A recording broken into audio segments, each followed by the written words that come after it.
Namreč v zadnjih dneh se tako stopnjujejo kadrovske rošade v slovenski energetiki in to pravzaprav skoraj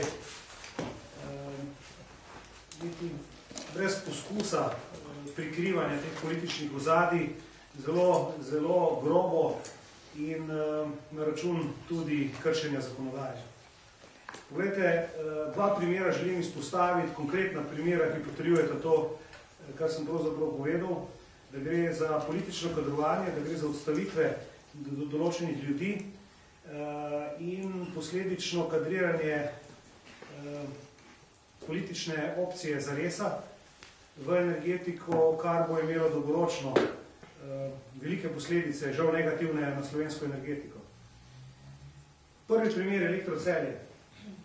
Verjetno ste seznanjeni, da je odstopil predsednik uprave družbe Elektro Celje, delniške družbe, in sicer zaradi tega, ker je nadzorni svet očitno kršil zakon in posledično je seveda se predsednik uprave uprl izvajanju nezakonitih sklepov, ki jih je sprejel nadzorni svet. In še več, nadzorni svet je določene odločitve podkrepil z stališči in vmešavanjem direktorata za energijo na Ministrstvo za gospodarstvo. Mimogrede velja počrtati, da je predsednik nadzornega sveta Elektro Celje, delniške družbe, gospod Malenkovič, dr. Vladimir Malenkovič, ki je hkrati bil šef kabineta ministra Lahovnika leta 2004, ko je bil Lahovnik minister na Ministrstvu za gospodarstvo, on je bil pa njegov vodja kabineta, torej najtesnejši politični in siceršnji sodelavec. Torej, nadzorni svet je v nasprotju z zakonodajo prevzel določena opravila, ki jih ima gospodarska družba in uprava gospodarske družbe. Namreč v zakonu so zelo jasno razmenjene pristojnosti med upravo, nadzornim svetom in skupščino. In tu je, namreč Elektro Celje je podjetje, ki je v 80% državni lasti, 20% je pa še drugih lastnikov in je torej država imenovala pravzaprav komisijo za izbor skrbnega pregleda družbe, kar je osnovna elementarna naloga uprave.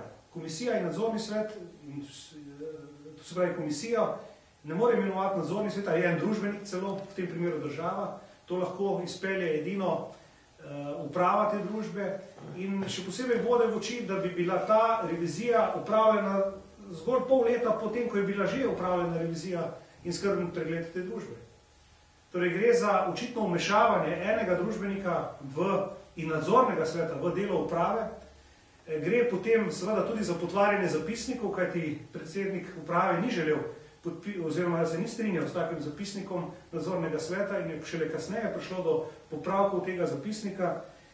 In kar je še več, pritiski na upravo tudi v smislu tega, da mora Elektro Celje upoštevati zakon o javnih naročilih pri naročanju oziroma pri naročanju materijala in ostalih stvari, je evidentno v nasprotju z odločbo Ministrstva za finance, ki pravi, da ta ista družba Elektro Celje ni zavezanec po javnih naročilih. To se pravi, gre za hudo vmešavanje enega družbenika, v tem primeru konkretno zaradi političnih ciljev, konkretno države po vsebitvi direktorja direktorata za energijo gospoda Kopača, ki vemo, da je pomemben energetski predstavnik stranke Zares, v poslovanje tega distribucijskega podjetja, vse z namenom, kako pospešiti reorganizacijo distribucijskega podjetja.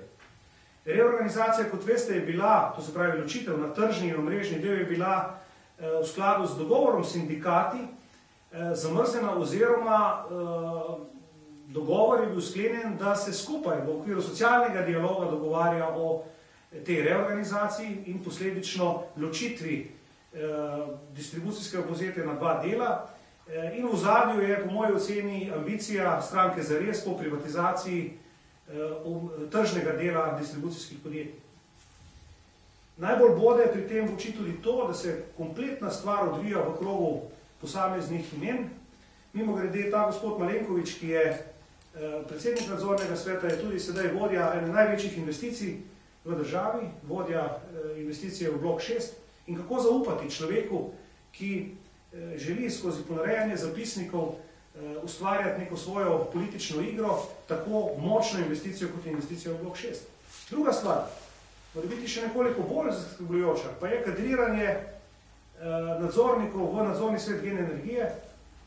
Namreč vlada je na včerajšnji seji imenovala nove nadzornike, predstavnike države v to pomembno energetsko družbo, drugi energetski steber. In prav zanimiva je izbira. Prav zanimiva je izbira teh nadzornikov, kjer je bil edini in ključni kriterij, ne strokovnost, izkušnje, temveč politična pripadnost. V tem nadzornem svetu sta dobila prostor dva mlada povzpetnika Zaresa, stara približno 30 let. Ne razpolagam s podatkom, da bi imel kdo od njih kakršnekoli izkušnje v delovanju nadzornih svetov doslej. Ni bilo pa strokovno primerno izbrati naprimer profesor dr. Andreja Predina, ki je dekan fakultete za energetiko in prodekan strojne fakultete. Ni bilo prostora za gospoda Stajnka, ki je magister ekonomije, gradbeni inženir, je davčni svetovalec, revizor, član oziroma bil v kar nekaj nadzornih svetih, mimogrede dvakrat v nuklearki in tako naprej. Nobeden izmed teh slednjih dveh naštetih ni politično profiliran, nobeden ni nikjer, kolikor poznam. Dva, seveda, ki sta pa bila povšeč in ki bosta verjetno morala tudi svoj delež te zgodbe oddejaniti, sta pa dobila ustrezno podporo ministra in seveda včeraj tudi vlade. Torej gre za scenarij, kako tudi odstaviti veljavnega direktorja te družbe, vse pod neko krinko strokovnosti in strokovnih napak. Lahko beremo danes v medijih, da učitajo, ne vem, Gen energiji strokovne napake, pri čemer navajajo zelo razpito pogodbo med Gen energijo in Gen-ijem. Sprašujem se, zakaj, če država meni, da je ta pogodba slaba, jaz nasprotno menim, da je koristna in dobra za družbo Gen energija in za slovensko energetiko, ker je odprla trg, ker imajo ljudje in gospodarstvo več ponudb električne energije. Torej, zakaj že ni posegla država oblastno v to, zakaj, če je bil sum, da je ta pogodba je namreč stara že nekaj let. Torej, zakaj ni bilo interesa po zamenjavi nadzornikov že prej, če je bil kamen spotikanja pogodbe. Ne, sedaj je problem za tega, ker se obstoječemu direktorju izteče mandat v prvi polovici prihodnega leta in je potrebno pripraviti prostor za imenovanje svojega človeka. Prostor se bo pripraviti tako, da se najprej seveda zamenja nadzorni svet, ki mimogrede ima spet samo nekaj mesecev do izteka mandata, zamenja se ga z politično kompatibilnimi ljudmi, da ne bodo preveč spraševali, torej takimi politično profiliranimi, želi se čim manj strokovnosti, čim manj izkušenj in posledično bo seveda lažje delo pri nekaterih odločitvah, ki so slabe za energetiko in tudi slabe za to gospodarsko družbo. Kaj se pripravlja?